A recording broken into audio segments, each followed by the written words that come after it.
السلام علیکم ورحمۃ اللہ وبرکاتہ۔ نحمده ونصلی علی رسول الکریم، اما بعد، اعوذ باللہ من الشیطان الرجیم، بسم اللہ الرحمن الرحیم۔ فنجعل لعنۃ اللہ علی الکاذبین، صدق اللہ العظیم وصدق رسولہ النبی الامین الکریم، ونحن علی ذلک لمن الشاہدین والشاکرین والحمد للہ رب العالمین۔ نعمتیں بانٹتا جس سمت وہ ذیشان گیا، ساتھ ہی منشی رحمت کا قلم دان گیا۔ آج لے ان کی پناہ، آج مدد مانگ ان سے، اللہ مانیں گے قیامت میں اگر مان گیا۔ طریقۂ مصطفیٰ کو چھوڑنا ہے بزہ بربادی، اسی سے قوم دنیا میں ہوئی بے ابتدا اپنی، اور ہمیں کرنی ہے شہنشاہ بطحا کی رضا جوئی، وہ اپنے ہو گئے تو رحمت پروردگار اپنی۔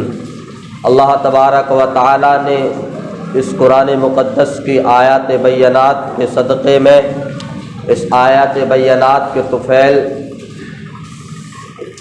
اشرف المخلوقات انسانوں کو ایک درس دینا چاہا، ایک درس دیا ہے۔ اس درس پر روشنی ڈالنے سے قبل ہم اور آپ مل کر آقا نامدار مدینے کے تاجدار دونوں عالم کے مالک و مختار جناب احمد مجتبی محمد رسول اللہ صلی اللہ علیہ وسلم کی بارگاہ گوہربار میں درود پاک پڑھیں۔ اللہم صلی علی سیدنا مولانا محمد معدن الجود والکرم علیہ وبارک وسلم۔ صلو علیہ صلاۃ و سلام علیک یا رسول اللہ صلی اللہ تعالی علیہ وسلم۔ اللہ تبارک و تعالی نے قرآن مقدس میں ارشاد فرمایا، فنجعل لعنۃ اللہ علی الکاذبین۔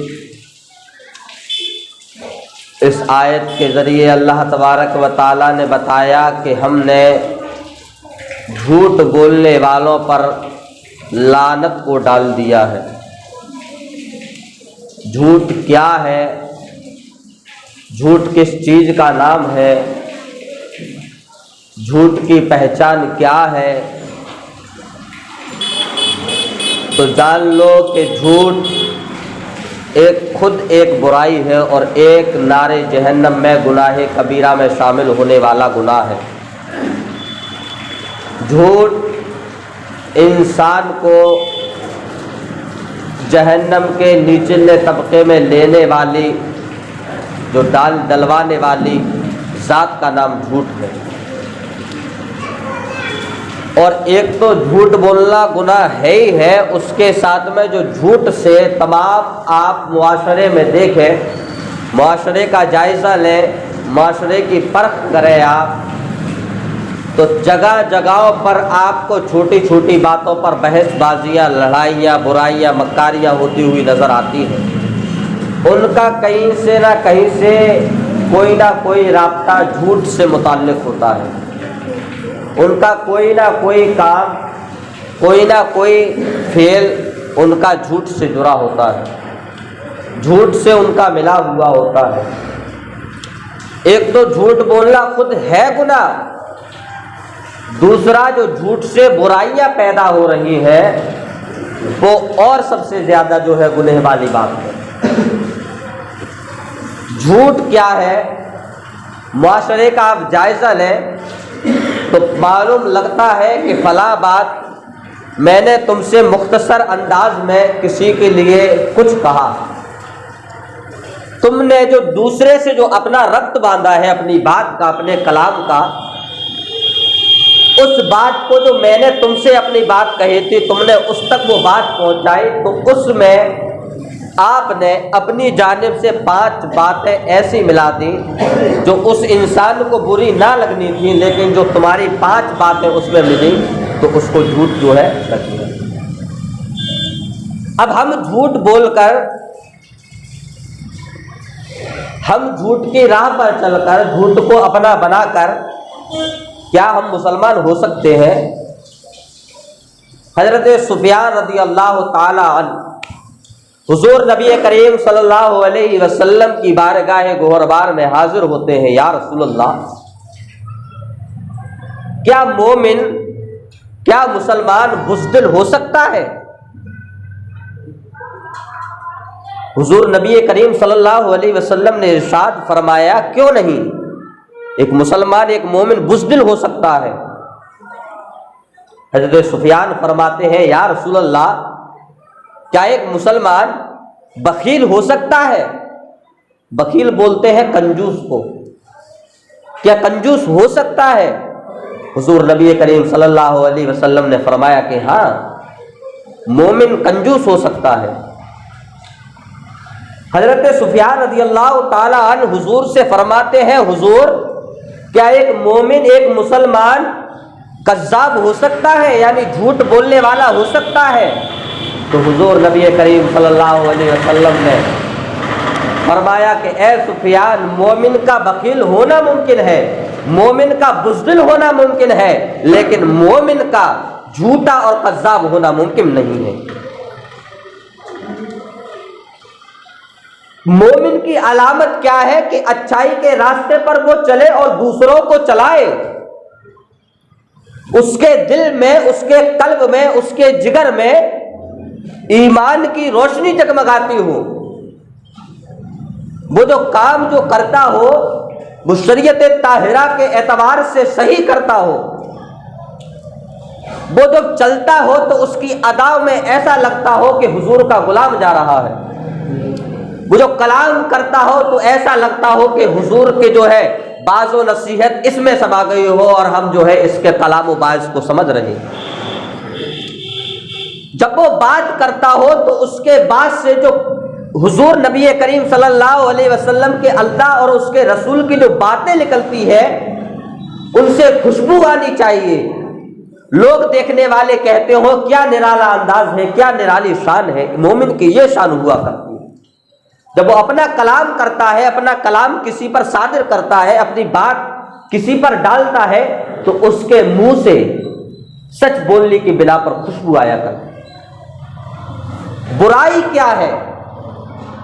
حضرت عمر رضی اللہ تعالی عنہ نبی کریم صلی اللہ علیہ وسلم کی بارگاہ میں حاضر ہوتے ہیں. حضور، جو انسان، جو شخص جھوٹ بولتا ہے اس سے کیا ہوتا ہے؟ آقا کریم صلی اللہ علیہ وسلم نے فرمایا کہ اے عمر، تم جانتے ہو کہ اللہ تبارک و تعالی نے ہر انسان کے کاندھوں پر 2 فرشتے مقرر کیے ہوئے ہیں. وہ انسان کی برائی اور اچھائی کو لکھتے ہیں. انسان کی اچھائی اور برائی کو لکھتے ہیں. نام ان کا کرامن کاتبین ہے. اے عمر، جب کوئی بندہ مومن، جب کوئی مسلمان جھوٹ بولتا ہے، جب کوئی مسلمان جھوٹ بولتا ہے، وہ کذب بولنے کی قسمیں کھاتا ہے، بول جھوٹ رہا ہے، قسمیں سچی کھا رہا ہے. اے عمر، جانتے ہو اس کے منہ سے بدبو نکلتی ہے. جب وہ کوئی بات جھوٹ بولتا ہے تو اس کے منہ سے بدبو نکلتی ہے. اس بدبو کی بنا پر جو 2 فرشتے تمہارے کاندھوں پر موجود ہیں، ان 2 فرشتے اس بدبو کی بنا پر ہٹ جاتے ہیں.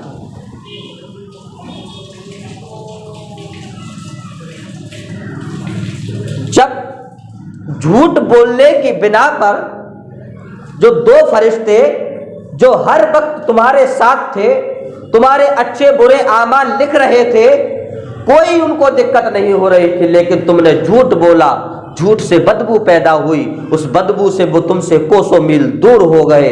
یا رسول اللہ، جب آپ یہ کہہ رہے ہیں کہ فرشتے جھوٹ بولنے کی بنا پر ہم سے دور ہو جاتے ہیں، تو خدا کی رحمت ہمارے پاس کیسے رہے گی؟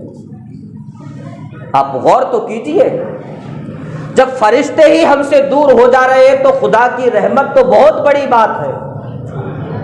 ہمارے ساتھ کیسے جو ہے خدا کی رحمت ہے؟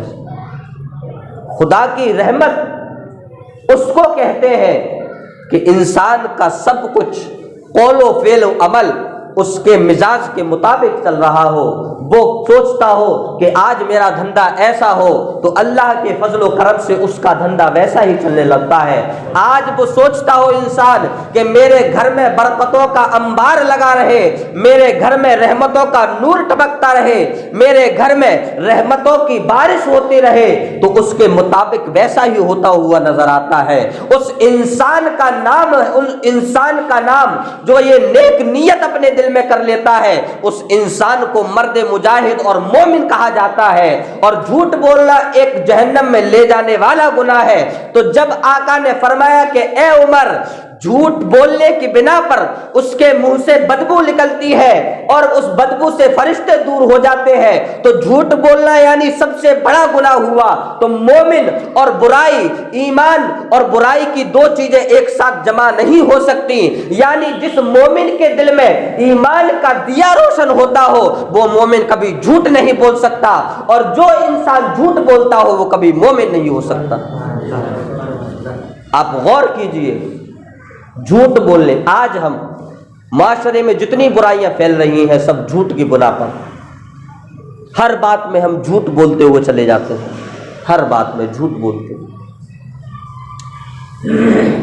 ایک صحابی رسول ہے عمرو بن سعد، ان کے چچا کا نام ہے جلاس بن سوید۔ حضور نبی کریم صلی اللہ علیہ وسلم مسجد نبوی میں درس دیا کرتے تھے صحابہ کرام کو۔ جلاس بن سوید حضور کا باز، حضور کا درس سننے آیا کرتے تھے۔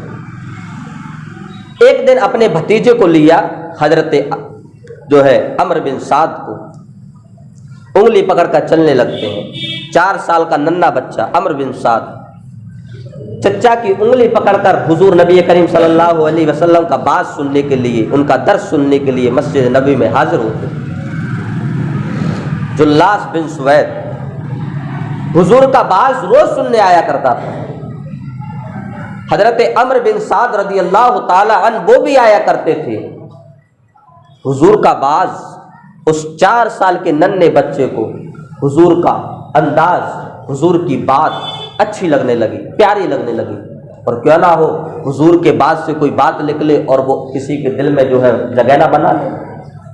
حضور نے جو فرمان دیا ہو اور وہ اس سے، جس نے حضور کو ایک بار دیکھا ہو اور اسے حضور سے محبت نہ ہو جائے، ایسا ہو سکتا ہے؟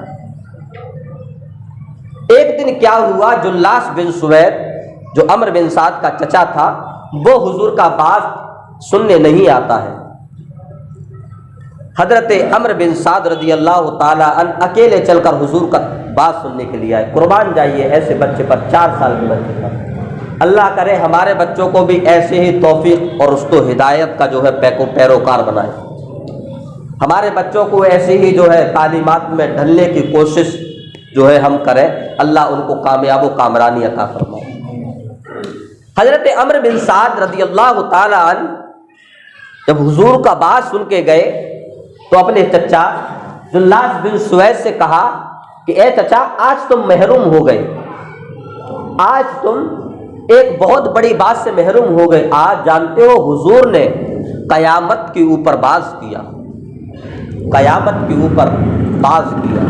ایسا لگتا ہے چچا وہ قیامت کا نورانی منظر، وہ قیامت کا خوفناک منظر میری آنکھوں کے سامنے ہے چچا۔ ایسا لگتا تھا کہ جب حضور بولتے تھے تو سچ ٹپک رہا ہو۔ تو جلاس بن سوید وہ منافق تھا، وہ غدار تھا، حضور کا تقریر تو سننے آیا کرتا تھا، اور حضور کی بات ہے وہ دوسرے قبیلے جو حضور کے دشمن تھے ان کو جا کے بتا دیا کرتا تھا، ان سے جا کے جو ہے اپنی بات، وہ حضور کی باتیں کہہ دیا کرتا تھا کہ ایسے ایسے کہہ رہا تھا، وہ ایسے ایسے وہ کہہ، تو منافق تھا اصلی۔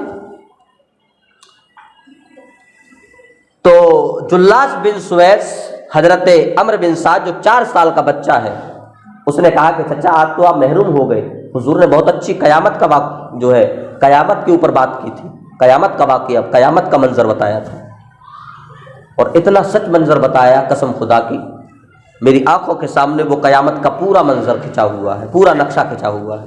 تو جلاس بن سوید جو منافق تھا وہ کہنے لگتا ہے کہ اگر حضور محمد تو کہہ رہا ہے کہ سچ بتایا، اگر محمد سچا ہے تو ہم گدو سے بھی جو ہے بدتر ہے۔ گدو کہتے ہیں دیہاتی گوار کو، عربی کی بھاشا میں گدو کہتے ہیں دیہاتی گوار کو۔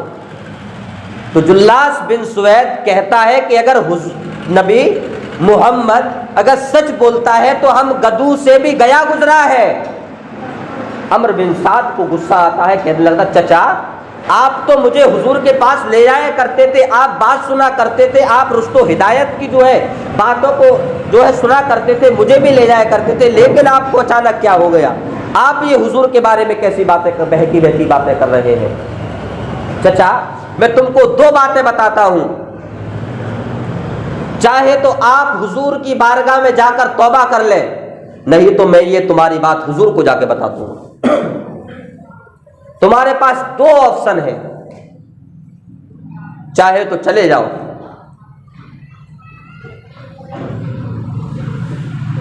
حضرت عمرو بن سعد رضی اللہ تعالی عنہ سے جلاس بن سوید کہنے لگا کہ تم چھوٹے بچے ہو، 4 سال کے، میں نبی کی بارگاہ میں بہت پہلے سے جا رہا ہوں، تمہاری بات سنی نہیں جائے گی، تمہاری بات وہاں پہ قبول نہیں کی جائے گی، تم چھوٹے بچے ہو، تمہاری بات کا کوئی اعتبار نہیں رکھا جائے گا، کیونکہ اسلام میں چھوٹے بچوں کی گواہی کو مانا تھوڑی جاتا ہے، جو بالغ اور عاقل ہوتے ہیں ان کی گواہی کو مانا جاتا ہے، چلے جاؤ۔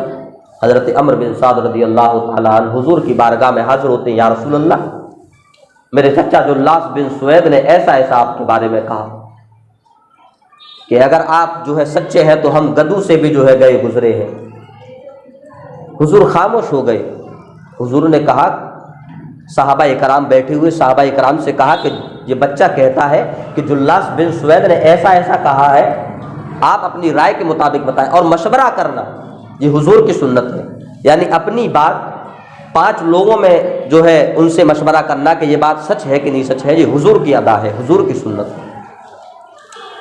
تو جلاس بن سوید کے بارے میں ایسا ایسا کہا تو صحابہ کرام کہنے لگتے ہیں، یا رسول اللہ وہ انسان تو بہت پہلے سے آپ کے پیچھے نماز پڑھتا ہے، مسجد نبوی میں آپ کی بات سنتا ہے، درس و تدریس کو جو ہے سنتا ہے، درس میں حاضر ہوتا ہے، وہ بندہ ایسا نہیں کہہ سکتا تھا، یہ بچہ چھوٹا بچہ ہے، نادانی میں آ کے کہنے لگتا ہے۔ حضرت عمرو بن سعد رضی اللہ تعالی عنہ آنکھوں میں اشک بار ہو جاتے ہیں اور مولا تبارک و تعالیٰ کی جانب ہاتھوں کو اٹھا کر مولا کی جانب فریاد کرنے لگتے ہیں کہ یا رسول اللہ، اے میرے اللہ، اگر آج یہ بات حق ہے جو میں کہہ رہا ہوں تو اس بات کی گواہی تو دے مولا، اس بات کی گواہی تو دے مولا۔ ادھر جلاس بن سوید سے پوچھا گیا کہ کیا تم نے حضور کے بارے میں ایسا کہا؟ وہ کہنے لگا کہ نہیں، میں حضور کے بارے میں ایسا کیسے کہہ سکتا ہوں، میں نے حضور کے بارے میں ایسا کچھ کہا ہی نہیں ہے، وہ جھوٹی قسمیں کھانے لگ گیا۔ ادھر بچہ مولا کی بارگاہ میں ہاتھ اٹھا کر دعا کر رہا ہے کہ مولا میری اس بات کی شہادت تو عطا فرما۔ حضور نبی کریم صلی اللہ علیہ وسلم سے اس بچے نے دامن پکڑ کر حضور کا فریاد کی۔ اللہ تبارک و تعالیٰ نے سورہ توبہ کے ذریعے جبریل امی کو بھیجا اور اس آیت کے ذریعے حضور نبی کریم صلی اللہ علیہ وسلم کی اس بات کو ظاہر کیا۔ اس آیت کا خلاصہ، اس آیت کا ترجمہ یہ تھا کہ ہم جو بات کہتے ہیں وہ بات وہ مانتے ہیں، جو وہ کہہ رہے ہیں وہ بات بالکل جھوٹی ہے اور بالکل کذاب ہے۔ یعنی ہم جو کہہ رہے ہیں آقا کی بارگاہ میں، عمرو بن سعد، یہ ان کے بارے میں آیت نازل ہوئی کہ یہ جو بچہ یہ کہہ رہا ہے کہ میرا چچا ایسا کہتا ہے، میرا جو ہے چچا حضور کی بارگاہ میں ایسا کہہ رہا ہے، اس بچے کی بات سچ ہے اور وہ جھوٹا ہے جو قسمیں کھا رہا ہے۔ تو آپ جانیے، ایک جھوٹ بولنے والا کے بارے میں اللہ تبارک و تعالیٰ نے قرآن مقدس کی آیت بینات کو اتار دیا انسان کے لیے کہ انسان اب تو رشد و ہدایت کا پا جا، اب تو جو ہے ہدایت کا پیروکار بن جا، ابھی بھی تیرے پاس وقت ہے، تو نے زندگی میں جتنے جھوٹ بولے ہیں آج بھی توبہ کا دروازہ کھلا ہوا ہے، مولا کی بارگاہ میں توبہ کر لے، مولا بہت بڑا کریم ہے، بہت بڑا رحم الرحیم ہے، 70 ماؤں سے زیادہ محبت کرنے والا ہے۔ آج بھی تجھے اپنی رحمت سے محروم نہیں رکھے گا، آج بھی تجھے اپنی رحمت کے جو ہے دروازے کھلے ہوئے ہیں، چاہے تو اس کی تو رحمت کو جو ہے طلب کر سکتا ہے، چاہے تو جس راستے پر چل رہا ہے اس راستے پر چل سکتا ہے، لیکن اس سب کا حساب تجھ کو دینا ہوگا۔ ایک خاص اعلان یہ کہ مسجد کے پردے آ چکے ہیں باہر والے گیٹ کے لیے، اور اس کے لیے پائپ آنا ہے تو پردے لگ جائے، تو اس پائپ کے لیے جتنے بھی لوگ حاضر ہیں سب لوگ لوٹے ہوئے جو ہے اتنی رقم تو مطلب کہ ڈالیں کہ جس سے جو ہے ایک اسٹیل کا پائپ باہر والے گیٹ کے لیے آ سکے۔ استغفر اللہ ربی من کل ذنب واتوب الیہ وما علینا الا البلاغ۔ السلام علیکم۔